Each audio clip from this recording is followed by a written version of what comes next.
Hello my dear students, myself Sukhdev Chaudhary, physics faculty team CLC. तो students, आज अपन start करने जा रहे हैं लेक्चर नंबर 18, जिसके अंदर अपन एक टॉपिक स्टार्ट करेंगे, प्रोजेक्टाइल मोशन यानी प्रक्षेप गति। तो क्या होती है प्रोजेक्टाइल मोशन, क्या होती है? तो स्टूडेंट्स, अगर अपन क्या करते हैं, किसी भी चीज़ को क्षैतिज के साथ में किसी भी एंगल जो कि 90 डिग्री से छोटा है उस पर अगर अपन प्रोजेक्ट करते हैं, उस पर अगर अपन फेंकते हैं, तो इस स्थिति में इसकी जो गति उसको ही अपन क्या बोलते हैं, प्रक्षेप गति बोलते हैं। क्या बोलते हैं? प्रक्षेप गति।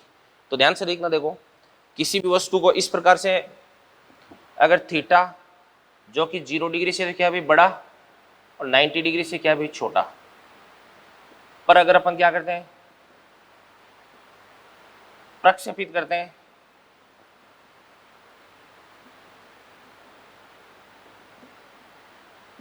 तो ये परवलयाकार पथ पर गति करती है। तो इसको अपन क्या बोलते हैं, अभी प्रक्षेप गति बोलते हैं। अब ध्यान से देखना, देखो जैसे ये कोई वस्तु है, एक्स वाई तल के अंदर इस प्रकार से यहां से यूं फेंकी जाती है, तो ये इस पथ पर गति करती है। यहां पे इसका जो प्रक्षेपण वेग है,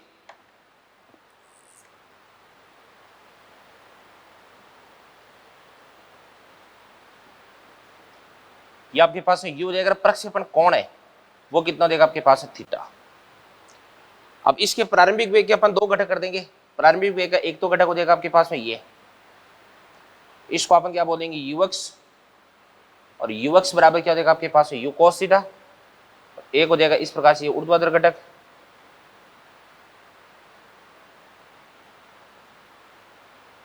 यूवाई, और यूवाई बराबर कितना देगा आपके पास में यू साइन थीटा। अब ध्यान से देखना, देखो यहां पर अगर इस पार्टिकल की गति को अपन देखते हैं, तो इस स्थिति में पार्टिकल है वो एक्स अक्ष के अनुदिश भी गति करता है। तो पार्टिकल की एक्स अक्ष के अनुदिश गति कैसे होती है, लगातार इसका जो एक्स अक्ष है उस पर जो प्रक्षेप है वो लगातार बढ़ रहा है, यानी एक्स अक्ष है उस पर इसका जो विस्थापन है वो लगातार बढ़ रहा है। और अगर अपन बात करते हैं वाई अक्ष की बात करते हैं, तो इस स्थिति में पार्टिकल पहले ऊपर की तरफ जाता है फिर वापस नीचे की तरफ आ जाता है, ठीक है ना। तो यहाँ पर एक साथ दो प्रकार की गतियां हो रही है, तो इसको अपन बोलेंगे प्रक्षेप गति। और प्रक्षेप गति दो प्रकार की गतियों से मिलकर के बनती है। एक तो अपन बात करते हैं कौन सी गति, क्षैतिज गति।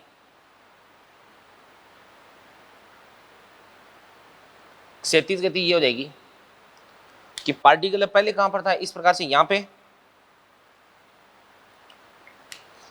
t बराबर 0 पर पार्टिकल यहां पे था, और फिर उसके बाद जैसे जैसे टाइम बढ़ता है वैसे वैसे पार्टिकल इस प्रकार से आगे की तरफ शिफ्ट हो जाता है, और थोड़ी देर बाद में पार्टिकल इस प्रकार से यहां पर पहुंच जाता है। तो अपन बात करते हैं कि यहाँ पे स्मॉल t बराबर 0 पर x बराबर कितना था, 0 था, और जब स्मॉल t बराबर कैपिटल T हो जाता है, तो इस स्थिति में x बराबर क्या हो जाता है आपके पास में, r। यहाँ पर जो कैपिटल T है इसको अपन क्या बोलते हैं, उड्डयन काल बोलते हैं, और r है इसको अपन क्या बोलते हैं, क्षैतिज प्रास बोलते हैं। क्या बोलते हैं? क्षैतिज प्रास। तो पार्टिकल को जिस बिंदु से अपन ने फेंका और जहां पर जाकर के धरातल से टकराता है, इन दोनों के बीच की जो डिस्टेंस है इसको ही अपन क्या बोलते हैं, बताओ? क्षैतिज प्रास बोलते हैं। क्या बोलते हैं? क्षैतिज प्रास, ठीक है ना। तो ये तो आपके पास क्षैतिज गति होगी।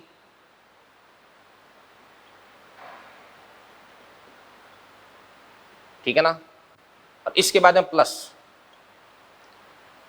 अगर पार्टिकल की ऊर्ध्वाधर गति की बात करते हैं, तो ये तो एक्स एक्स होगी, ये वाई एक्स होगी। तो ऊर्ध्वाधर गति की अगर अपन बात करते हैं, तो इस स्थिति में पार्टिकल है पहले इस प्रकार से यूं ऊपर की तरफ जाता है, और फिर उसके बाद ऊपर की तरफ जाकर के फिर उसके बाद वापस नीचे की तरफ आ जाता है।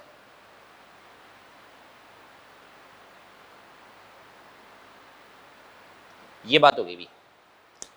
तो यहां से दो से t बराबर 0,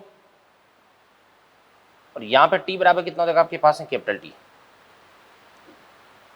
यहां पर अगर अपन बात करते हैं, तो यहां पे y बराबर कितना हो जाएगा आपके पास है, कैपिटल H।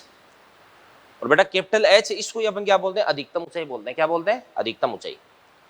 और इस वाली गति को अपन क्या बोलते हैं, ऊर्ध्वाधर गति बोलते हैं। क्या बोलते हैं? ऊर्ध्वाधर गति।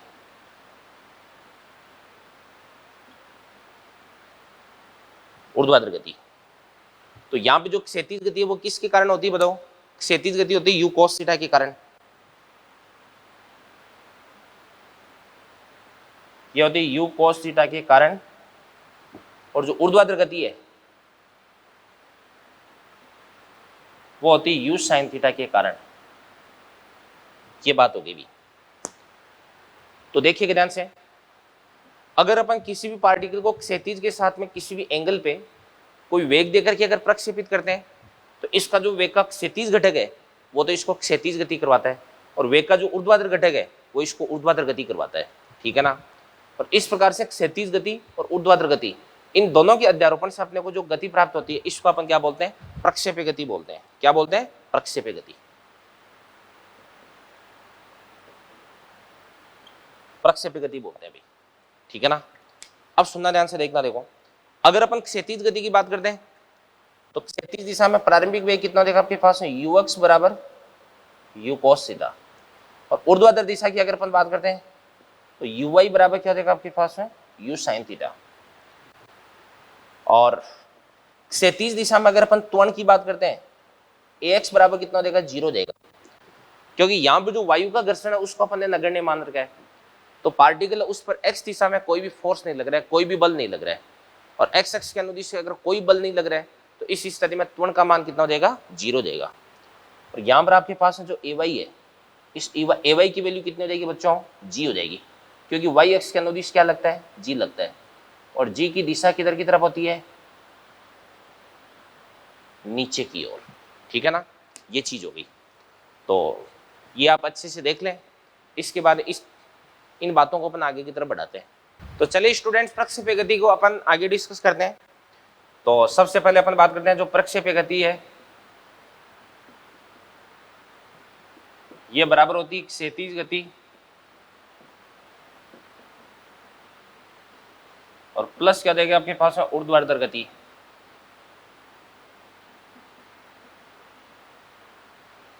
क्षैतिज गति प्लस क्या हो जाएगी आपके पास, ऊर्ध्वाधर गति हो जाएगी।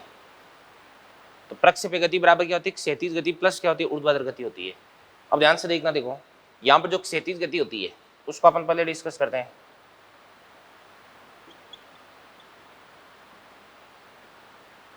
क्षैतिज गति का जो प्रारंभिक वेग है ux बराबर तो क्या होता है आपके पास है, u cos थीटा, और क्षैतिज दिशा में किसी भी प्रकार का बल नहीं है भाई, x एक्स के अनुदिश कोई भी फोर्स नहीं लग रहा, इस कारण से जो त्वरण है वो भी कितना देगा आपके पास है, 0। और अगर क्षैतिज दिशा में कोई भी बल नहीं लग रहा है तो इस स्थिति में वेग का जो क्षैतिज घटक है वो हमेशा कांस्टेंट रहता है, नियत रहता है, क्योंकि वेग को परिवर्तित कौन करवा सकता है, त्वरण, और त्वरण यहाँ पे कितना है, 0 है, इस कारण से वेग परिवर्तित नहीं होगा। और वैसे भी अपन जानते हैं कि v बराबर क्या होता है, u प्लस at होता है, और अगर a की वैल्यू 0 हो जाएगी तो इस स्थिति में v की वैल्यू किसके बराबर हो जाएगी, u के बराबर हो जाएगी। तो अपन बात कर सकते हैं कि vx बराबर ux बराबर u cos थीटा, यानी ये क्या होती है, कांस्टेंट होता है, यानी जो vx होता है वो टाइम पे डिपेंड नहीं करता। इसके बाद में अपन बात करते हैं x की, बात करते हैं x की। तो अपन जानते हैं s बराबर क्या होता है, ut plus half at square, ठीक है ना। और a की वैल्यू तो x एक्स के अनुदिश कितनी है भी, 0 है, तो s बराबर कितना देगा, ut, तो x बराबर कितना बन जाएगा आपके पास, तो ux इंटू टी, और ux बराबर कितना देगा आपके पास है, u cos थीटा इंटू क्या बन जाएगा आपके पास में, t बन जाएगा, ठीक है ना। ये चीज बन गई भी। तो एक तो आपको x एक्स के अनुदिश वेग है वो प्राप्त हो चुका है, और x एक्स के अनुदिश विस्थापन है ये आपको मालूम चल चुका है, ठीक है ना। इसके बाद में क्षैतिज गति के बाद में अपन बात करते हैं कि इसके ऊर्ध्वाधर गति की।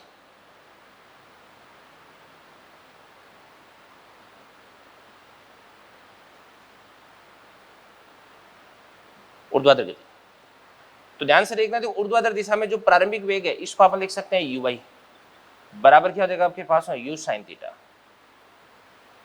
और ऊर्ध्वाधर दिशा में जो फोर्स है Fi बराबर कितना देगा आपके पास mg, और इसको अपन माइनस लिख देंगे, माइनस का mg, क्योंकि माइनस का साइन है ये बता दें कि डायरेक्शन है वो किधर की तरफ होती है, नीचे की तरफ होती है। और इसी वजह से जो ऊर्ध्वाधर दिशा में त्वरण है ay बराबर कितना देगा आपके पास माइनस का g हो जाएगा, यानी y एक्स के अनुदिश जो त्वरण होता है वो कौन सा त्वरण होता है, गुरुत्वीय त्वरण होता है, ठीक है ना। तो ए वाई बराबर कितना देगा आपके पास में माइनस जी। माइनस का साइन ये बताता है कि गुरुत्वीय त्वरण इसकी डायरेक्शन नीचे की तरफ होती है।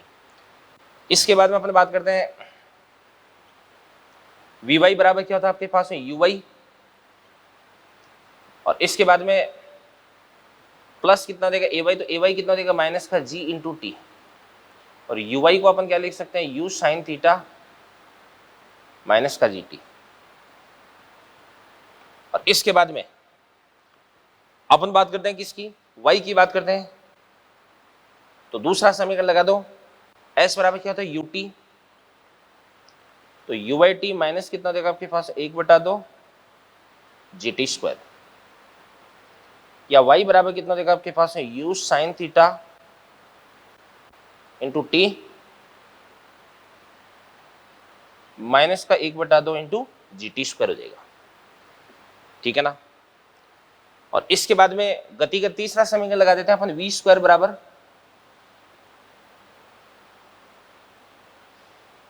u स्क्वायर, इसके बाद में प्लस कितना देगा आपके पास में 2, a कितना देगा माइनस का g, और इंटू एस, एस कितना देगा आपके पास में y हो जाएगा y, ये बन जाएगा। ये अपने गति का तीसरा समीकरण लगा दिया भाई। तो यहाँ पर जो क्षैतिज गति और ऊर्ध्वाधर गति, इन दोनों की जो काइनेटिक्स है, काइनेमेटिक्स है, वो अपने अलग अलग डिस्कस कर लिए बेटा। ठीक है ना। अब इसके बाद में अपन बात करते हैं, अपन बात करते हैं पार्टिकल का विस्थापन। क्या देगा विस्थापन, आर वेक्टर बराबर एक्स आई के प्लस वाई जे के। तो आर वेक्टर बराबर x को अपन क्या लिख सकते हैं बताओ, u x into t i k plus u y into t minus का 1/2 जी टी स्क्वायर जे के हो जाएगा। और यदि आपको निकालना है भाई उन्नयन कोण,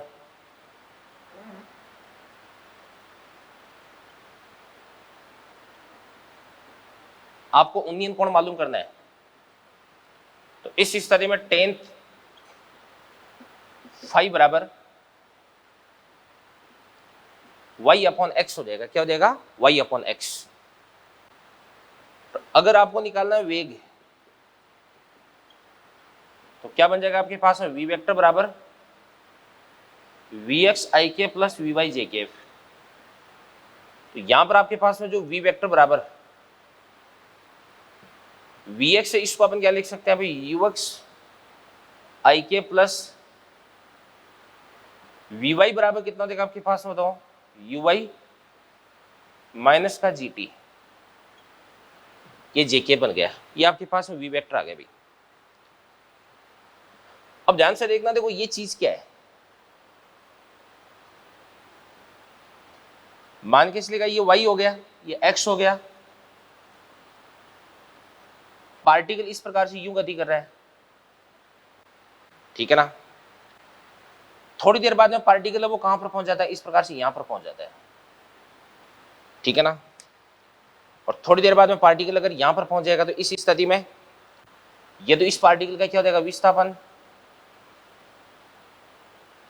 इसको तो अपन क्या बोलेंगे विस्थापन बोलेंगे। ये तो आपके पास आर वेक्टर हो गया,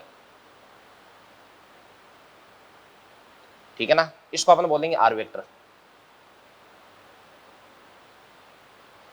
इसका क्षैतिज के साथ में जो कोण है, इसको अपन क्या बोल देंगे फाई बोल देंगे। ये मैं आपको पहले बता चुका हूं 2 डायमेंशनल मोशन में, 2D में।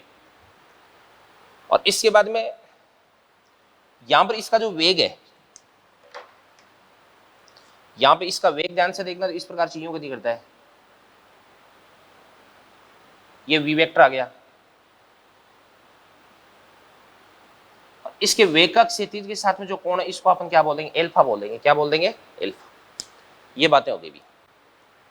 तो ध्यान से देखना, देखो क्षैतिज गति और ऊर्ध्वाधर गति, इन दोनों को अपने अलग अलग स्टडी की इनकी।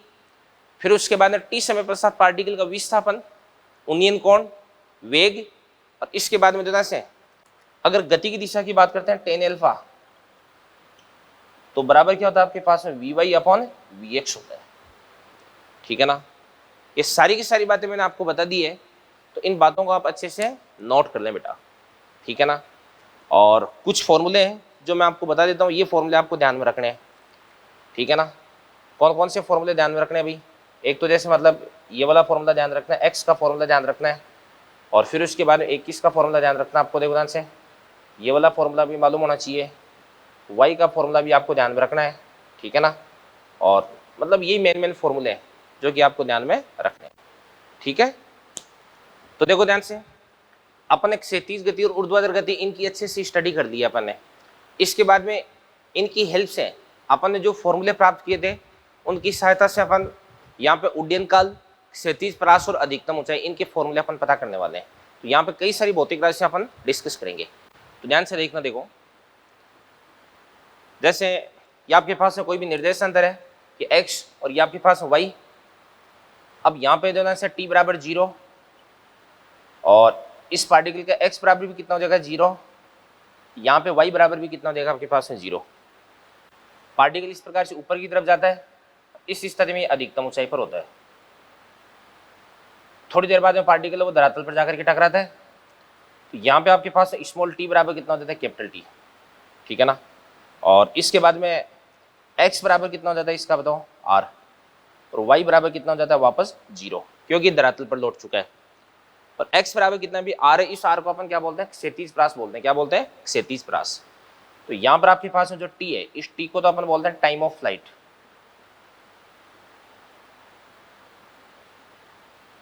उड्डयन काल।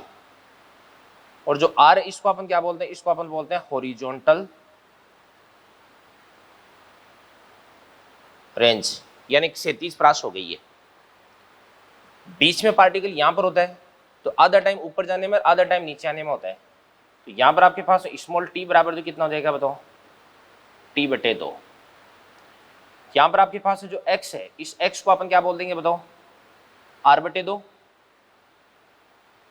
और यहाँ पर आपके पास जो y है, इस y को अपन क्या बोल देते हैं h बोल देते हैं, कैपिटल H।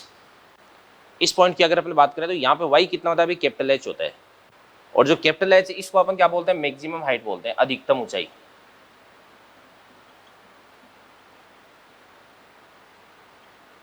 तो इसको अपन क्या बोलते हैं बेटा? मैक्सिमम हाइट बोलते हैं, ठीक है ना। तो एक तो अपने पास है टाइम ऑफ फ्लाइट हो गया, हॉरिजॉन्टल रेंज और मैक्सिमम हाइट। ये क्या क्या होती है मैं आपको बताने वाला हूं। ये होती है मैक्सिमम हाइट। और अगर अपन टॉप मोस्ट पॉइंट पर बात करते हैं तो यहाँ पर पार्टिकल की जो वेलोसिटी है वो किधर की तरफ होती है? इधर की तरफ होती है। भाई यहाँ पर पार्टिकल की वेलोसिटी इधर की तरफ है, इसका वेग है वो कितना देगा आपके पास है u, और इसका क्षैतिज के साथ में कोण है वो कितना देगा आपके पास है थीटा। तो यहां से आपके पास है ux बराबर क्या देगा आपके पास है u cos थीटा।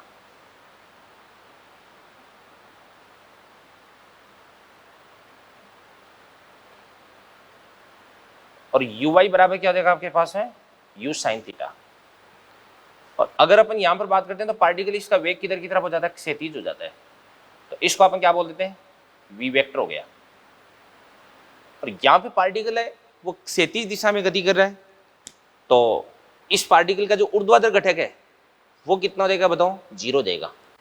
यानी यहाँ पर इस पोजीशन पर जो vy होता है वो कितना हो जाता है? 0 हो जाता है। और यहाँ पर आपके पास जो v होता है वो किसके बराबर होता है बताओ? vx के बराबर। और vx किसके बराबर है? ux के बराबर। बराबर क्या होता है आपके पास? u cos थीटा होता है, ठीक है ना। ये बातें हो गई भी। अब ध्यान से, सबसे पहले अपन किसकी वैल्यू फाइंड आउट करने वाले हैं? सबसे पहले अपन वैल्यू फाइंड आउट करेंगे किसकी? टी की, टाइम ऑफ फ्लाइट की। तो ध्यान से, जब टी बराबर कितना होता है कैपिटल टी, तो वाई बराबर कितना हो जाता है? 0 हो जाता है। तो अपन लिखते हैं सबसे पहले ध्यान से टाइम ऑफ फ्लाइट,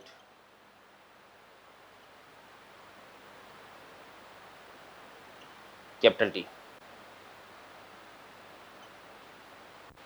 तो ध्यान से देखना, देखो जब स्मॉल टी बराबर कितना है कैपिटल टी, तो y बराबर कितना देगा आपके पास है 0। तो y का फॉर्मूला लिख दो, y बराबर कितना होता है आपके पास में तो uy/t माइनस का 1/2 g इंटू क्या देगा आपके पास है t²। तो यहाँ पर y को अपन क्या पुट कर देंगे? 0 पुट कर देंगे बराबर।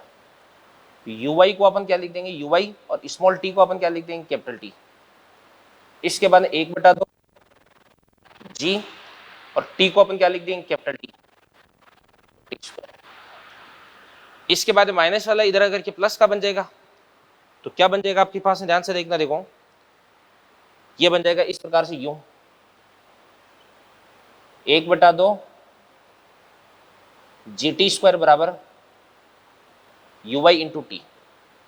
इस टी से अपन क्या करेंगे, इस टी को कैंसिल आउट कर देंगे, तो यहां से आपके पास टी बराबर कितना हो जाएगा, बताओ, 2 यू वाई अपॉन जी हो जाएगा। इसको आप लिख सकते हैं टी बराबर 2 इंटू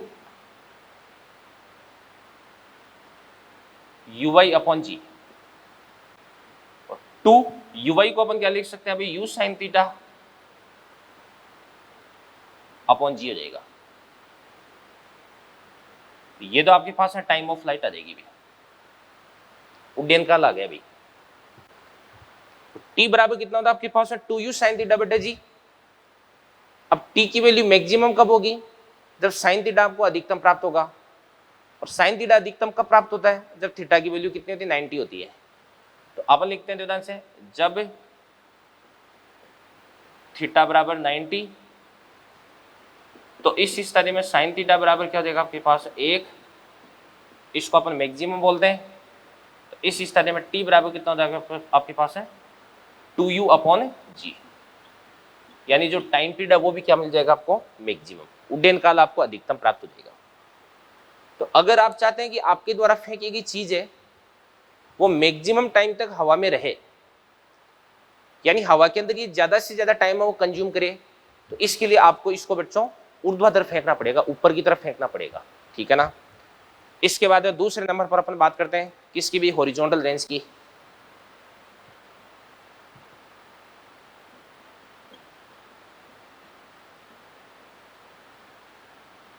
यानी अपन क्षैतिज प्रास की बात करते हैं, आर की बात करते हैं। तो अपन देख सकते हैं ध्यान से, जब t बराबर कितना है, कैपिटल टी, तो x बराबर कितना हो जाएगा, r हो जाएगा।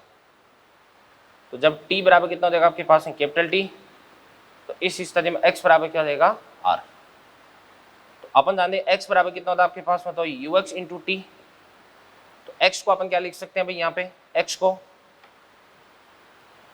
अपन क्या लिख सकते हैं, x को अपन लिख देंगे r, और ux को अपन क्या लिख सकते हैं बताओ, ux, और इंटू टी को अपन क्या लिख देंगे अभी, टी। और टी बराबर कितना होता है आपके पास 2 यू वाई अपॉन जी, ये बन जाएगा आपके पास 2 into u x into u y upon क्या देगा आपके पास है जी, बराबर 2 यू एक्स बराबर क्या होता है आपके पास यू कॉस थीटा, और यू वाई बराबर कितना होता है आपके पास है यू साइन थीटा। तो यू क्या बन जाएगा, you square sine theta cos theta upon है जी। इसी प्रकार से ध्यान से देखना, देखो बराबर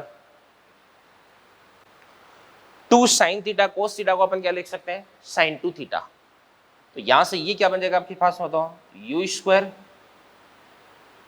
साइन 2 थीटा अपॉन है, ये आपको आर का फॉर्मूला प्राप्त हो जाएगा। पेज के टॉप पे लिख देता हूं मैं एक फॉर्मूला, या यहां पे लिख देता हूं formula, 2 sign theta cos theta बराबर क्या होता है आपके पास है, साइन 2 थीटा होता है। ये बात हो गई भी। अब सुनना ध्यान से देखना, देखो आपको ये जो आर है, इस आर की वैल्यू मैक्सिमम चाहिए, तो इसके लिए आपका जो साइन 2 थीटा वो मैक्सिमम होना चाहिए। अब साइन 2 थीटा मैक्सिमम कब होगा, जब थीटा की वैल्यू 45 होगी। जब थीटा बराबर कितना होगा 45, तो इस स्थिति में साइन 45 सॉरी थीटा बराबर कितना देगा 45, तो 2 थीटा कितना देगा 90 हो जाएगा, और साइन 90 कितना होता है 1 होता है। तो अपन बात करते हैं जब थीटा बराबर कितना होता है आपके पास में 45, तो इस स्थिति में जो 2 थीटा वो कितना देगा आपके पास है 90, तो आपके पास में साइन 2 थीटा बराबर कितना देगा अभी 1, ये मैक्सिमम। तो यहां से इस स्थिति में आर बराबर भी क्या देगा आपके पास में, तो यू स्क्वायर अपॉन जी, ये भी आपको प्राप्त हो जाएगा मैक्सिमम, ये आपको अधिकतम क्षैतिज प्रास प्राप्त हो जाएगी भी, ठीक है ना।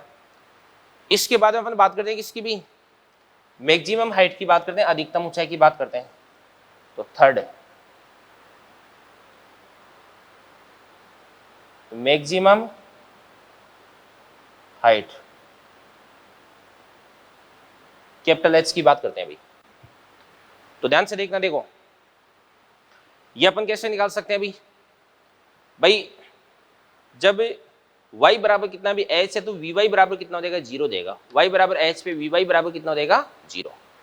तो अपन ऐसे लिख देंगे y बराबर कितना आपके पास h, तो इस स्थिति में जो vy है वो कितना देगा आपके पास, 0 देगा। और अपन लगा देते हैं गति की तीसरी समीकरण। तो तीसरी समीकरण क्या कहती है भाई, यह कहती है vy स्क्वायर बराबर क्या होता है, uy स्क्वायर माइनस का 2g इंटू वाई। तो यहां से अपन क्या लिख सकते हैं इसको, देखो ध्यान से, vy को अपन क्या लिख देंगे, 0 बराबर uy को अपन क्या लिख देंगे, uy स्क्वायर माइनस का 2g, तो y को अपन क्या लिख देंगे, h लिख देंगे। y को अपन क्या लिख देंगे, h। माइनस वाला इधर अगर कि प्लस का बन जाएगा तो h बराबर कितना बन जाएगा आपके पास में, देखो ध्यान से, h बराबर हो जाएगा आपके पास है uy स्क्वायर अपॉन 2g। और यहां पर आपके पास जो uy है इसको अपन क्या लिख सकते हैं, u साइन थीटा। तो क्या बन जाएगा आपके पास है u square sine square theta upon 2g। अब आपको अगर h की वैल्यू मैक्सिमम चाहिए तो इसके लिए थीटा कितना पुट करना पड़ेगा, 90। और थीटा 90 पुट कर दोगे तो साइन 90 कितना हो जाएगा, 1। तो साइन स्क्वायर थीटा भी कितना हो जाएगा, 1 हो जाएगा। तो इस स्थिति में h बराबर कितना हो जाएगा, u स्क्वायर अपॉन 2g हो जाएगा। क्या हो जाएगा, u स्क्वायर अपॉन 2g। तो अपन लिख सकते हैं कि जब थीटा बराबर कितना हो जाएगा आपके पास 90, तो इस स्थिति में h बराबर कितना हो जाएगा, u स्क्वायर अपॉन 2g। ये आपके पास h की वैल्यू क्या हो जाएगी, मैक्सिमम। तो ध्यान से देखना, देखो बच्चों इस सेक्शन के अंदर मैंने आपको बताया है कि टाइम ऑफ फ्लाइट यानी उड्डयन काल क्या होता है, क्षैतिज परास क्या होती है, और अधिकतम ऊंचाई क्या होती है। ये सारी बातें मैंने आपको बता दी है। तो इनके जो फॉर्मूले वो आपको ध्यान में रखने हैं भाई, ठीक है ना। जैसे मतलब टाइम ऑफ फ्लाइट है, इसका फॉर्मूला क्या होता है अभी, 2 into u x into u y upon g होता है। इसी प्रकार से जो आर होता है, सॉरी टाइम ऑफ फ्लाइट का फॉर्मूला क्या होता है, 2 यू वाई अपॉन जी होता है। क्या होता है, 2 यू वाई अपॉन जी। और जो आपके पास में क्षैतिज परास है इसका फॉर्मूला क्या होता है, 2 into u x into u y upon g होता है। और इसी प्रकार से एच का फॉर्मूला क्या होता है, you Y square upon 2g होता है, ठीक है ना। ओके, तो देखिएगा अब तक अपन ने जो भी पढ़ा है उसको मैं एक बार आपको समराइज कर देता हूँ। ध्यान से देखना, तो सबसे पहले अपन ने पढ़ा था t, और t बराबर कितना होता है आपके पास, 2 यू वाई अपॉन क्या होता है आपके पास है, g होता है। इसके बाद r बराबर कितना होता है, 2 u x into u y upon क्या होता है, g। और इसके बाद h बराबर क्या होता है आपके पास में, यू वाई स्क्वायर अपॉन क्या होता है, 2g होता है। तो ये t का फॉर्मूला आ गया, r का फॉर्मूला आ गया, h का फॉर्मूला आ गया। इसके बाद यदि यहाँ से आपको चाहिए t मैक्स, तो t मैक्स बराबर कितना होता है आपके पास, 2 u अपॉन g। इसके बाद में अगर आपको चाहिए r मैक्स, तो r मैक्स बराबर कितना होता है आपके पास, बताओ, u स्क्वायर अपॉन g। और इसके बाद में अगर आपको चाहिए h मैक्स, तो ये आपके पास होता है u स्क्वायर अपॉन 2g। ये चीजें हो गई भी। तो t, r और h ये चीजें अपन ने पढ़ दी है। अब ध्यान से देखना, देखो अगर अपन बात करते हैं अधिकतम ऊंचाई की, तो अधिकतम ऊंचाई पर इस पार्टिकल का वेग है वो क्या होता है, न्यूनतम होता है। इस कारण से गतिज ऊर्जा भी न्यूनतम होगी। तो अपन बात करते हैं प्रक्षेपण के समय जो वेग होता है ना वो क्या होता है बच्चों, अधिकतम। इस कारण से काइनेटिक एनर्जी भी क्या होती है, मैक्सिमम। तो यहां से आपके पास है से काइनेटिक एनर्जी मैक्सिमम, इसको अपन क्या लिख सकते हैं, बराबर क्या हो जाएगी आपके पास है, ई नोट मान लो, ई नोट। तो यहां से आपके पास है ई नोट बराबर कितना देगा, 1/2 m इंटू यहाँ पे जो प्रक्षेपण वेग होता है वो कितना होता है, u होता है। तो half m into you square हो जाएगी। ये तो प्रक्षेपण के समय की बात होगी, ठीक है ना। इसके बाद हम बात करते हैं अधिकतम ऊंचाई पर।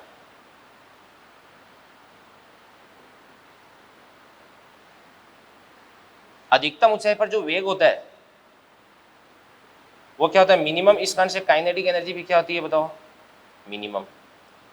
और इसको अपन क्या बोल देते हैं, ई बोल देते हैं। क्या बोल देते हैं, तो तो यहां से आपके पास है ई बराबर, भाई वेग मिनिमम होता है, ये कितना होता है आपके पास है यू कॉस थीटा होता है, कितना होता है यू कॉस थीटा। तो यहां से ई बराबर क्या हो जाएगा आपके पास हाफ एम वी स्क्वायर बराबर क्या हो जाएगा हाफ एम वी को अपन क्या लिख सकते हैं यू कॉस थीटा, तो you square cos square theta हो जाएगा। अब यहां से हाफ एम यू स्क्वायर इसको अपन क्या लिख सकते हैं ई नॉट, तो ये आपके पास ई बराबर ई नॉट कॉस स्क्वायर इंटू ये बात होगी। तो यहाँ पे ई नॉट से क्या होती है प्रक्षेपण बिंदु पर गतिज ऊर्जा, और ई क्या हो जाएगी अधिकतम ऊंचाई पर गतिज ऊर्जा हो जाएगी, ठीक है ना, ये बातें होगी भी। तो ये तो अपन यहाँ पे गतिज ऊर्जा की बात कर लिए भी। ओके, इसके बाद में आगे बढ़ते हैं अपन, कुछ छोटी छोटी बातें और बता देता हूं आपको मैं। ये प्रक्षेपी का पथ हो गया, ये वाई हो गया, ये एक्स हो गया। जब आपने पार्टिकल को प्रक्षेपित किया है तो इसका जो प्रक्षेपण कोण है वो कितना देगा थीटा, और जो प्रक्षेपण वेग है वो कितना देगा आपके पास यू देगा, कितना देगा। कुछ समय पश्चात पार्टिकल कहां पर पहुंच जाता है, मान के चलिए यहां पर पहुंच जाता है, और इस स्थिति में इसका जो वेग है वो इधर की तरफ हो जाता है, इस प्रकार से यू, ये वी, ये वी हो जाएगा, ठीक है ना। अब इसका जो क्षैतिज घटक है वेग का, इसको अपन क्या लिख सकते हैं यू कॉस थीटा, और मान के चलिएगा ये वाला जो एंगल है ये कितना देगा आपके पास एल्फा, तो वी का ये वाला जो घटक है ये क्या देगा आपके पास वी कॉस एल्फा। और मैंने आपको बता रखा है कि क्षैतिज दिशा यानी एक्स अक्ष के अनुदिश पार्टिकल पर कोई भी फोर्स नहीं लगता है, कोई भी बल नहीं लगता है, इस कारण से वेग का जो क्षैतिज घटक है वो क्या रहता है कांस्टेंट रहता है। तो वेग का क्षैतिज घटक कांस्टेंट करना है तो अपन क्या लिख सकते हैं अभी यूएक्स बराबर क्या देगा आपके पास है वी एक्स, तो यूएक्स बराबर क्या देगा आपके पास है यू कॉस थीटा, और वी एक्स बराबर कितना देगा आपके पास है वी कॉस एल्फा देगा, क्या देगा वी कॉस एल्फा। तो यहां से आपके पास में वी बराबर कितना देगा यू कॉस थीटा अपॉन क्या होता है आपके पास में कॉस एल्फा, ये बात होगी। अब ये फॉर्मूला कब काम आता है, कई बार ऐसा होता है कि ऐसे बोल दिया जाता है कि किसी भी पार्टिकल को आपने 50 मीटर पर सेकंड की वेग से क्षैतिज के साथ में 53 डिग्री का कोण बनाते हुए फेंका है। जब ये पार्टिकल क्षैतिज में 45 डिग्री का कोण बनाता है तो इस स्थिति में इसका वेग क्या होगा, यानी इस पार्टिकल की वेलोसिटी क्षैतिज के साथ में कोण है यानी एल्फा आपने दे रखा है, तो उस टाइम इसकी वेलोसिटी क्या हो जाएगी, इसका वेग क्या हो जाएगा, ये अपन इस फॉर्मूले से मालूम कर सकते हैं, ठीक है ना। तो ध्यान से देखना, देखो टी का आर का एच का ये फॉर्मूला अपन ने रिवाइज कर लिया है। प्रक्षेपण के समय गतिज ऊर्जा अधिकतम होती है, अधिकतम ऊंचाई पर गतिज ऊर्जा न्यूनतम होती है, ठीक है ना। और इसके बाद में ध्यान से देखना, देखो अगर आपको किसी भी टाइम पर क्षैतिज के साथ में वेलोसिटी का कोण दे रखा है ना, तो इस स्थिति में अपन इस पार्टिकल का वेग है वो अपन ज्ञात कर सकते हैं, ठीक है ना। और यहाँ पे स्थितिज ऊर्जा की भी बात कर सकते हैं अभी प्रक्षेपण के समय H बराबर क्या होता है अभी जीरो, इस कारण से पोटेंशियल एनर्जी क्या हो जाएगी मिनिमम, ठीक है ना। इस टाइम अपन ऐसे भी लिख सकते हैं कि प्रक्षेपण के समय जो पोटेंशियल एनर्जी होती है वो क्या होती है आपके पास मिनिमम, और अधिकतम ऊंचाई पर यहाँ पर पोटेंशियल एनर्जी क्या होती है बताओ मैक्सिमम होती है। और यह पोटेंशियल एनर्जी अपन कैसे निकाल सकते हैं अभी एम जी एच से, यहाँ पे पोटेंशियल एनर्जी मिनिमम कितनी हो जाएगी जीरो, क्योंकि प्रक्षेपण के समय पार्टिकल है वो धरातल पर है, ठीक है ना। और यहाँ पर पोटेंशियल एनर्जी कितनी हो जाएगी एम जी एच हो जाएगी, ठीक है ना। तो चलिए स्टूडेंट्स इसके बाद में आपको एक चीज बताता हूं मैं कि आपके पास जो क्षैतिज परास होती है ये क्या था आपके पास आर बराबर 2u square sine theta cos theta upon g होता है इसका फॉर्मूला, ठीक है ना। अब मैं दो कोण लेता हूं, थीटा वन बराबर तो कितना देगा आपके पास थीटा, और थीटा टू बराबर कितना देगा आपके पास 90 माइनस थीटा, ये फर्स्ट एंगल ये सेकंड एंगल। थीटा वन तो कितना देगा थीटा, और थीटा टू कितना देगा आपके पास 90 माइनस थीटा। तो इस स्थिति में आर वन बराबर कितना देगा आपके पास 2u square sine theta cos theta upon g, और इस स्थिति में R2 बराबर 2u² sine 90 minus theta cos 90 minus theta upon g. तो यहां से आपके पास R2 बराबर 2u² साइन 90 माइनस थीटा को अपन क्या बोलते हैं cos थीटा, और cos 90 माइनस थीटा को अपन क्या बोलते हैं साइन थीटा। तो वापस वही बन जाएगा sine theta cos theta upon g. तो R1 और R2 इन दोनों की वैल्यू आपको बराबर प्राप्त हो रही है। तो R1 बराबर क्या हो जाएगा आपके पास में R2। समझ में आ गई ना बात है, ये चीज R1 और R2 की वैल्यू क्या मिल जाएगी आपको बराबर मिल जाएगी। तो इसका मतलब ये हुआ कि अगर आप जैसे दो अलग अलग प्रक्षेप है, उन दोनों अलग अलग प्रक्षेप को आप अलग अलग कोण पर प्रक्षेपित करते हो, और इन दोनों कोणों का जो योग है वो कितना प्राप्त होता है 90 डिग्री प्राप्त होता है, ठीक है ना। तो इस स्थिति में दोनों प्रक्षेपों की जो क्षैतिज परास है वो आपको बराबर प्राप्त होती है, ठीक है ना। तो जैसे अपन बात करते हैं, माना कि θ1 बराबर कितना देगा आपके पास है 30, θ2 बराबर कितना देगा आपके पास है 60। तो इस स्थिति में इसके लिए जो क्षैतिज परास है वो कितने है R1, ठीक है ना, और इसके लिए जो क्षैतिज परास है वो कितने देगी आपके पास R2। इसके लिए जो मैक्सिमम हाइट है वो कितना देगी H1, और इसके लिए मैक्सिमम हाइट कितना देगी H2। और इसके लिए जो मैक्सिमम, इसके लिए जो हॉरिजॉन्टल रेंज है वो तो अपन बात कर चुके हैं। इसके लिए टाइम पीरियड है वो कितना देगा T1, और इसके लिए जो टाइम ऑफ फ्लाइट है वो कितना देगा T2 देगा। और दोनों के लिए जो U है वो सेम है भैया, U बराबर क्या देगा आपके पास है सेम। तो क्या अपन इसकी कैलकुलेशन कर सकते हैं क्या इजीली, ठीक है सर, ठीक है ना।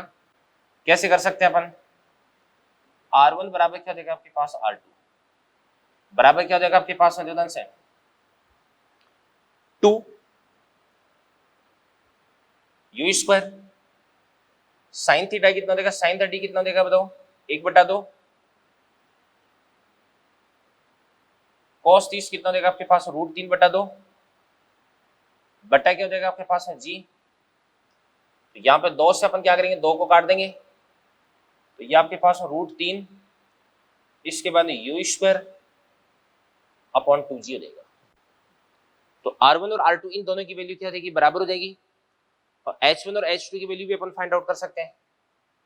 H1 बराबर क्या हो जाएगा आपके पास में, तो u² sin² थीटा, sin 30 कितना होता है 1/2, इसका स्क्वायर कितना देगा आपके पास 1/4, अपॉन कितना देगा आपके पास बताओ 2g।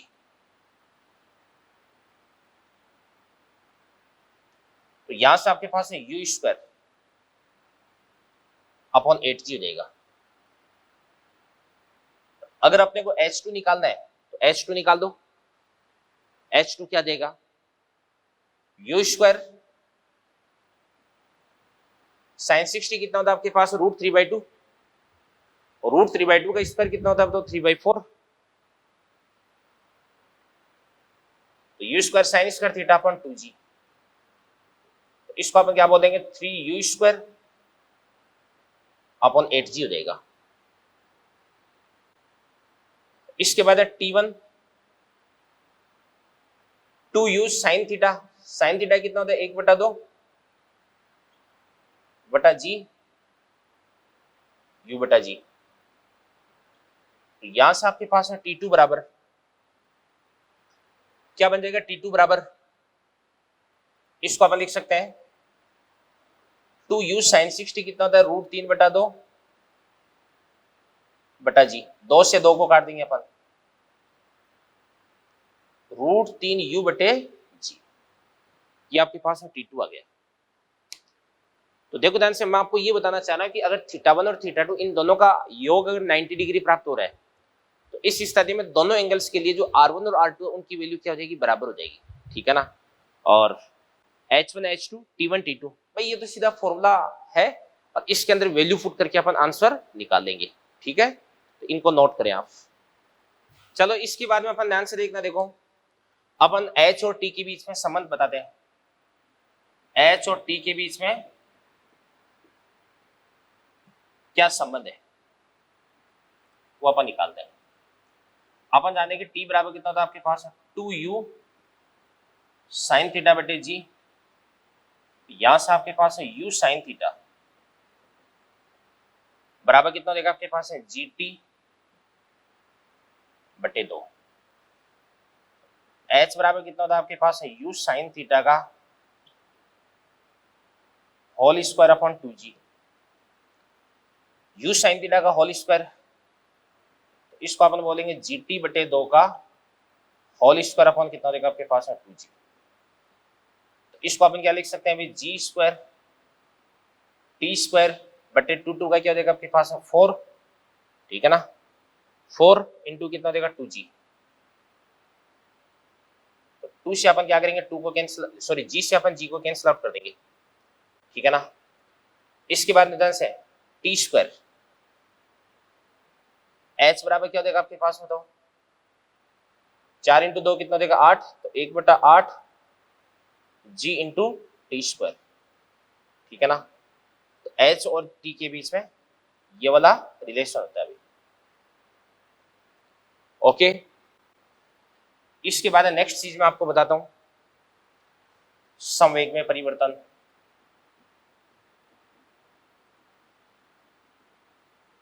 संवेग में परिवर्तन की बात करते हैं। अगर आपने पार्टिकल को इस प्रकार से यूं प्रक्षेपित किया है तो पार्टिकल का यहां पर जो वेग है उसका क्षैतिज घटक क्या देगा आपके पास है u cos थीटा, और यहां पर क्या देगा आपके पास है, ध्यान से देखना, देखो u sin थीटा ऊर्ध्वाधर घटक, और इसका जो वेग है वो क्या देगा आपके पास है u, और ये वाला एंगल कितना देगा थीटा। अब आपको बताया कि गति के दौरान जो इसका वेग का क्षैतिज घटक है वो तो अपरिवर्तित रहता है, तो इस पद अपन u cos थीटा बोल देंगे। ऊर्ध्वाधर घटक है वो भी कितना देगा u sin थीटा, पर इसकी डायरेक्शन अपोजिट हो देगी, तो इसको अपन क्या लिख देंगे u sin थीटा, नीचे की तरफ हो गया। वेग है वो कितना देगा आपके पास है u का u देगा, और ये वाला एंगल है वो आपके पास है थीटा का थीटा देगा। तो अगर अपन जैसे लिखते हैं p इनिशियल प्रारंभिक संवेग बराबर कितना देगा आपके पास है mu cos थीटा i के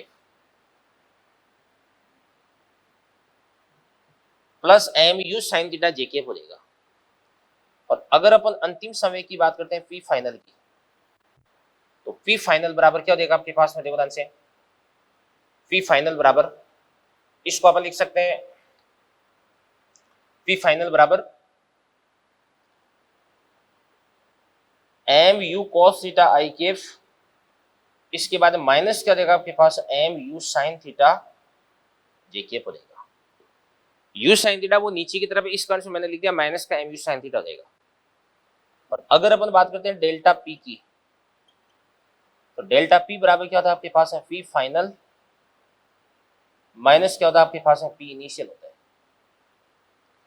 तो फाइनल में से अपन इनिशियल को माइनस कर देंगे तो mu cos theta i cap में से mu cos theta i cap तो कैंसिल आउट देगा, माइनस का mu sin theta j cap minus का mu sin theta j cap, तो ये बन जाएगा आपके पास माइनस का 2mu sin theta into j cap हो गया, ठीक है ना।